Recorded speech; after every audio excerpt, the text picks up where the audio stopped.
Hi, I'm Cherylin, and today we're going to be replacing the BiMetal defrost in the Maytag refrigerator.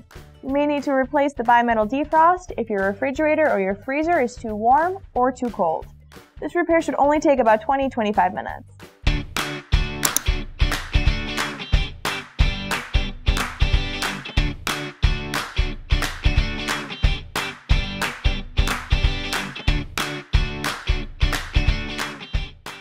For this repair, we're only going to need 3 tools: Phillips head screwdriver, 1/4-inch nut driver, and a pair of wire strippers. If you don't already have a new BiMetal defrost, they are available for purchase on our website. Before repairing any appliance, always make sure it is completely disconnected from the power source. To remove the wire rack, push up on all 4 corners. You'll then be able to slide it to one side and take one end out. Then you can tip it up at an angle and remove it. Next, we need to remove the small cover on the air tower. It's covering up a 1/4-inch bolt. We'll need to remove that with our 1/4-inch nut driver. Once that is removed, you can press in the tabs on the side of the air tower until it pops out. There's 4 tabs. Then you'll be able to lift up and remove the air tower. Next, we need to remove the screw on the icebox cover, or if you have an Icemaker, you're going to need to remove that. There are screws that screw in here that you'll just need to remove in order to remove the Icemaker. So we'll unscrew this screw. Now we can release the Icemaker cover by depressing the tabs on the top and bottom.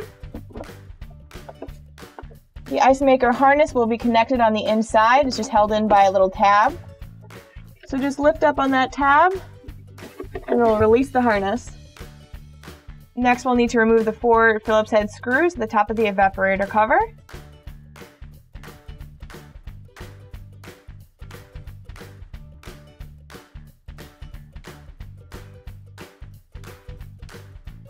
With those screws removed, we'll be able to tip the evaporator cover forward. There's a ground wire connected right by the Icemaker harness. So you're just going to need to pry that off. And you'll be able to remove the evaporator cover. So here we have the BiMetal defrost. It's clipped onto this copper line here. So we'll start by unclipping it. Just be very careful of the metal down here. It is very sharp. In order to remove this BiMetal defrost, we are going to need to cut the wires to it. So we'll take our wire cutters. Just cut those free. And we'll strip about a 1/2 inch off of each of those wires at about the 14 gauge.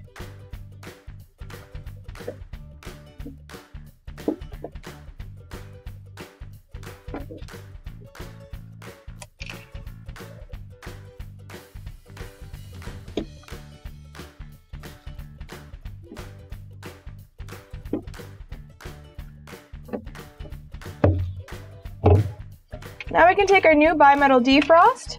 We'll have a lot of wire that we can work with here. Just cut it so you have an appropriate length of wire to fit in your freezer here. And we'll cut those as well. I'm probably going to do just a couple inches down.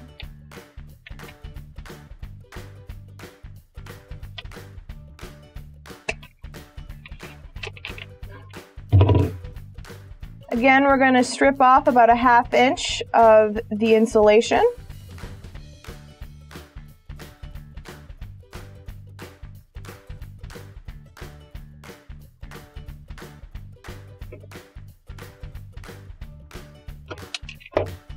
From each of the wires.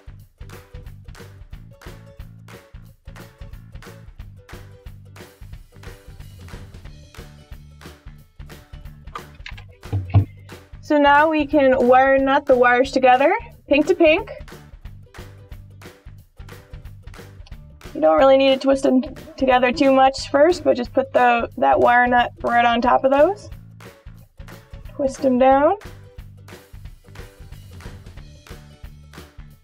And do the same for the brown wires.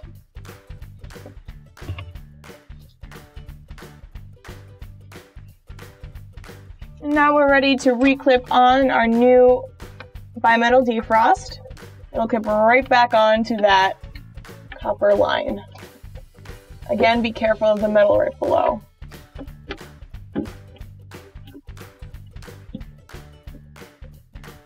Now we can replace the evaporator cover. Line it up with the bottom here.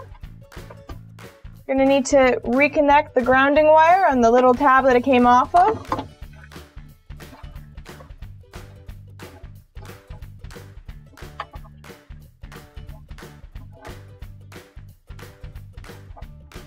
It'll clip on in place there.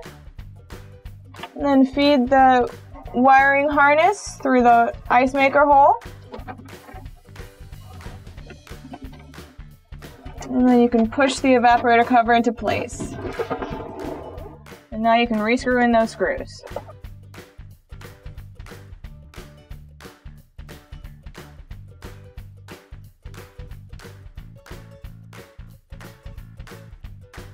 Now we can replace the cover for the Icemaker harness. Just reconnect that in where it was originally connected. So it clicks into place there. And you can realign that with the back until it snaps into place. And re-screw in that mounting screw on the bottom. Now we can replace the air tower.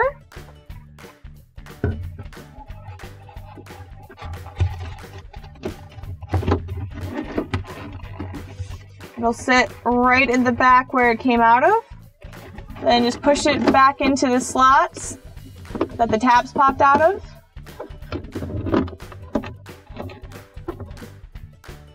And remount the 1/4-inch screw in the middle. And replace the cover. One side of the cover is smaller than the other side. So just pay attention to that and it'll clip right into place. Replace the wire rack by bringing it in at an angle.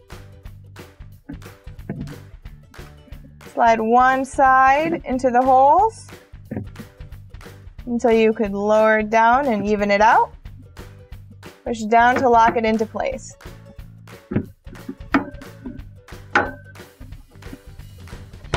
And that's it. Here's a quick recap.